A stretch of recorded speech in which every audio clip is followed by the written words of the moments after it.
Hello everybody, lovely to talk to you again. I hope you're all feeling well during this lockdown period. Maybe it's going to lift very soon and then we'll all be able to see each other again. Won't that be wonderful? I am going to talk to you today about Psalm 27 I've chosen, and I hope you don't mind, but I'm going to read it because I won't remember all the words. Surprise, surprise. It says, "The Lord is my light and my salvation. Whom shall I fear? The Lord is the stronghold of my life. Of whom shall I be afraid? When evildoers assail me to devour my flesh, my adversaries and foes, they shall stumble and fall. Though an army encamp against me, my heart shall not fear. Though war rise up against me, yet I will be confident. One thing I asked of the Lord, that will I seek after, to live in the house of the Lord all the days of my life." I used to sing a song that was one of the lines, and the person who wrote it stood on the stage at Wembley, and he was called Mr. Singspiration, and he said, and the whole choir, 1,000 voices of us, we were singing, all the days of my life I will dwell in the house of the Lord. And he stopped us singing. He said, "How long?" And we said, "All the days of our life." Isn't that wonderful? Just wonderful. And then in verse 14 it says, "Wait for the Lord, be strong and let your heart take courage." Wait for the Lord. And I thought, yeah, the Lord is my light and my salvation.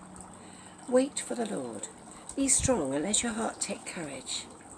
And then I want to share with you Psalm 40. One of my favourite psalms, Psalm 40 is.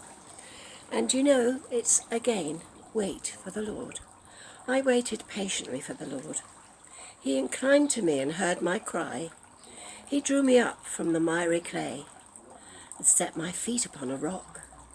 Making my steps secure, he put a new song in my mouth, a song of praise to our God. Many will see and fear and put their trust in the Lord.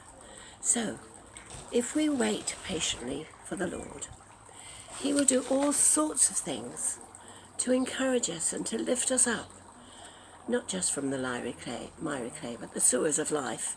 And some of us have been there and not lived very pleasant lives, and he's just taken hold of us and lifted us up, put our feet on that rock, the rock of salvation, and he is my rock. He is my rock.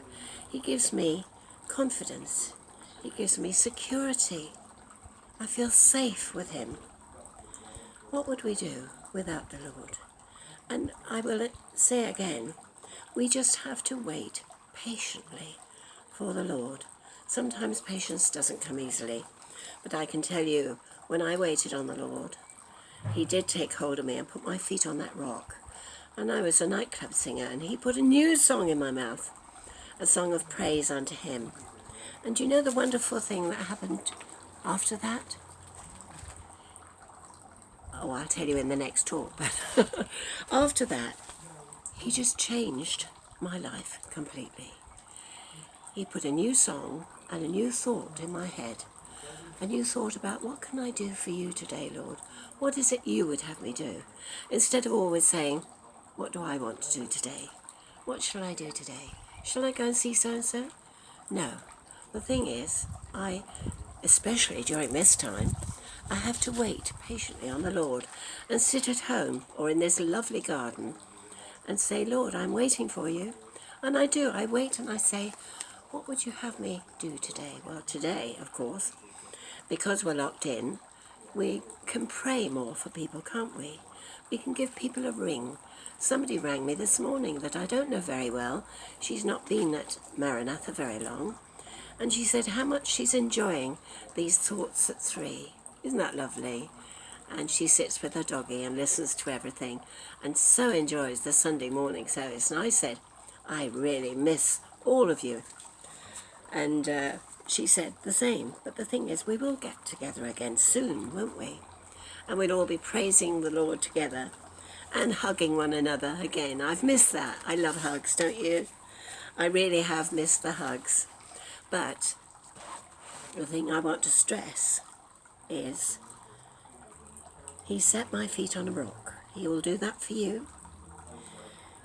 He made my steps secure, and they were very unsteady before.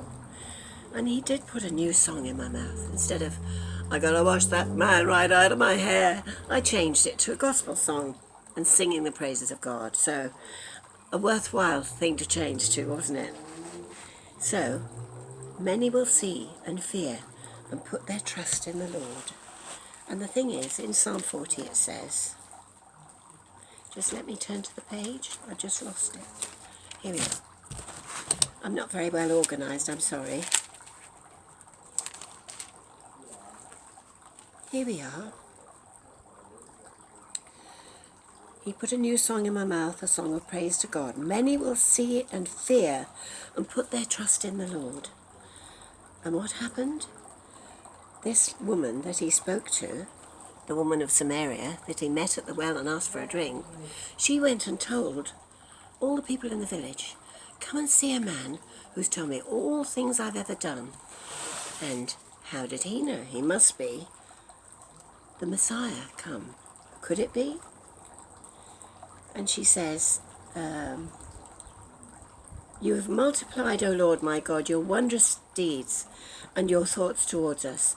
None can compare with you. Were I to proclaim and tell of them, they would be more than could be counted. It's wonderful because then people started to know the Lord for themselves. So there I'm going to end. And if you don't know the Lord, then I will pray for you.